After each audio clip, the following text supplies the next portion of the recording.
Princess Adventure Stories.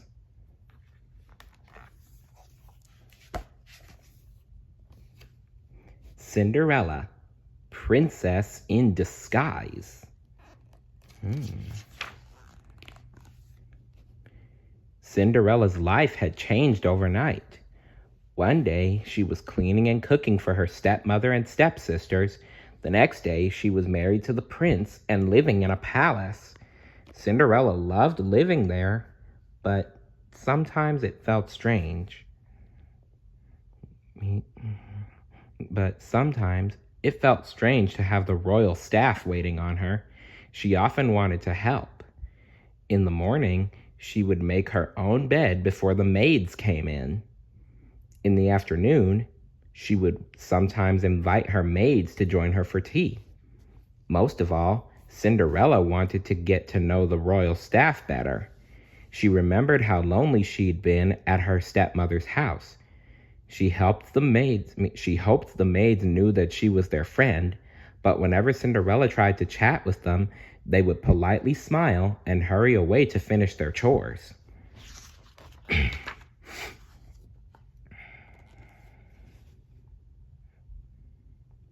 One morning at breakfast, Cinderella told the prince that she was worried.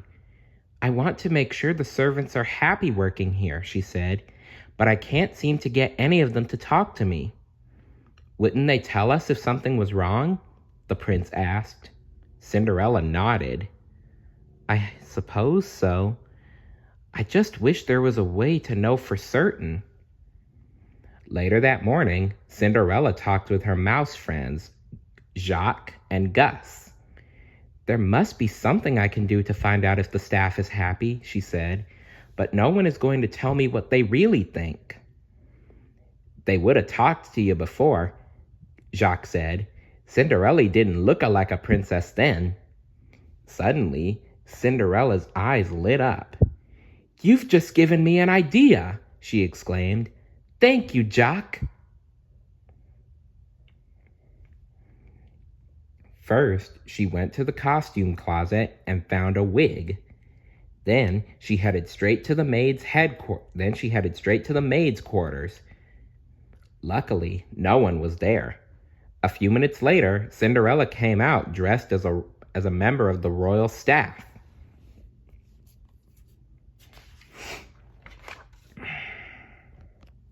Cinderella walked down the hallway. She hoped no one would recognize her. She hadn't lived in the castle for very long, so many of the servants hadn't met her yet. A moment later, she came upon a maid carrying a heavy tub of water. "Are you new to the castle?" the maid asked when she saw Cinderella. "I don't remember meeting you before." "Actually, I am," Cinderella answered with a smile. She helped the maid carry the large tub to the center of the ballroom. "Do you like working here?" Cinderella asked. "Well, yes," the maid said. She thought for a moment. But there are some things I would change." "Like what?" Cinderella asked. "Like this tub," the maid replied. "If only it were on wheels." "Why don't you suggest it?" Cinderella said. "Oh, the royal family is very busy," the maid said. "I wouldn't want to bother them."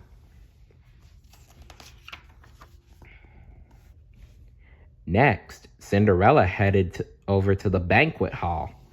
Some of the royal staff members were at a long table. They chatted happily as they polished the silver. "Come join us," one of the maids called. Cinderella walked over and examined the gleaming silver. "This looks like it's been polished already," she said. "It was, just yesterday," the maid replied, "but we're supposed to polish it every day. Rules are rules. Rules are rules." Just then, Cinderella heard a voice coming from down the hall. It was Prudence, the head of the royal household. Cinderella ducked out of sight. "Excuse me," Prudence said, pulling aside one of the maids. "When you are finished here, I need you to polish the backup silver." Cinderella thought. She wondered if the royal family even knew they had backup silver, or that it got polished so often.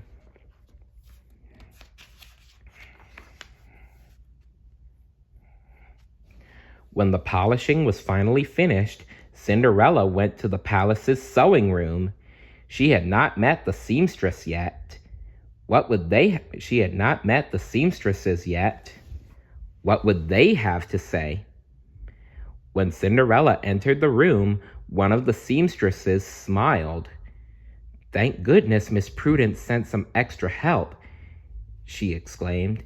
"We have to finish all these gowns for the ball on Saturday."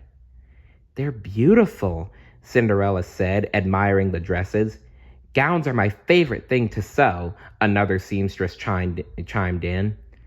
"Each time I finish one, I imagine what it would be like to wear it. Just once, I wish we could go to a ball.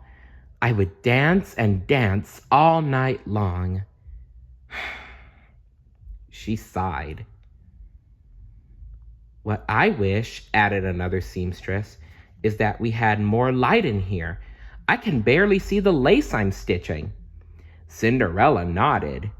With just a few changes, it would be easy to make these wishes come true.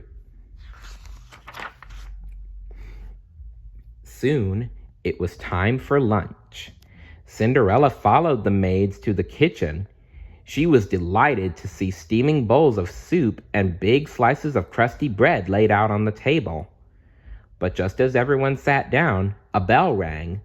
The signal meant that it was one of the royal staff members was needed for a task. A butler at the end of the table got up. He hadn't even had a chance to taste his soup. Excuse me. How silly, thought Cinderella. I'm sure it would be easy to plan chores around the staff meals. Prudence must have known she was interrupting lunch when she rang the bell. Cinderella slipped away from the kitchen to think. She thought of the maid with her tub of water. She thought of the silver that was polished every day and the dark sewing room. The servants were happy working at the palace, but with a few small changes, they could be even happier.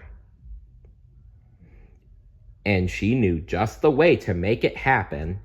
Cinderella smiled. She had some work to do herself. Go for it, Cinderella.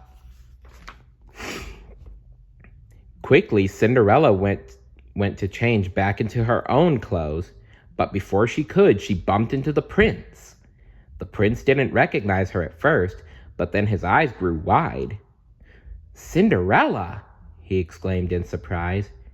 "Why ever are you dressed like that?" Cinderella smiled and told him the whole story. "I realized that the only way to make sure the staff was happy was to dress up as a maid myself," she explained. "Fortunately, they didn't recognize me, and they shared the most wonderful ideas about things that would be so easy to change. Let's go see the king and the Grand Duke. I have so much to tell you all." Cinderella changed, and then they went to see the king and the Grand Duke. "I had quite an adventure today," Cinderella told them. "I worked alongside the royal staff, and I got some ideas for small changes that would make a big difference." "What did you have in mind?" the king asked, curious. "Well, changing what they work on for a start," Cinderella replied. "I think that they do the same job over and over when they could be doing other jobs that the royal family would truly appreciate, and it would be more interesting for them." The king nodded thoughtfully. "What a grand idea!" he exclaimed.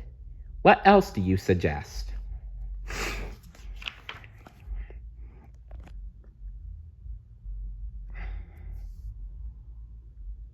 That afternoon, Cinderella asked Prudence to gather the royal staff together. "It's nice to see you all again," Cinderella said. Everyone was confused. No one remembered seeing her earlier that day. Cinderella held up her disguise. I was wearing this, she explained, and I worked alongside you. After hearing what you had to say, we're going to make some changes. The servants looked at one another nervously. From now on, Cinderella said, all the wash tubs will be on wheels. The silver will only be polished when it needs to be. More windows will be added to the sewing room, and your meals will no longer be interrupted. The royal staff was astonished. And you are all invited to the royal ball on Saturday night, Cinderella smiled. Does anyone have anything to add? Yes, Princess, a butler said. Miss Prudence has fainted. Oh, so she did.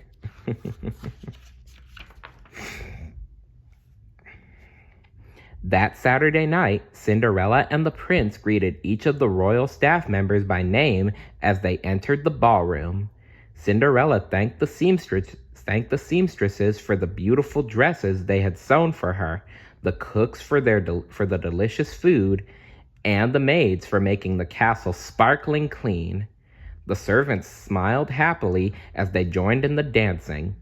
They were growing quite fond of their new princess.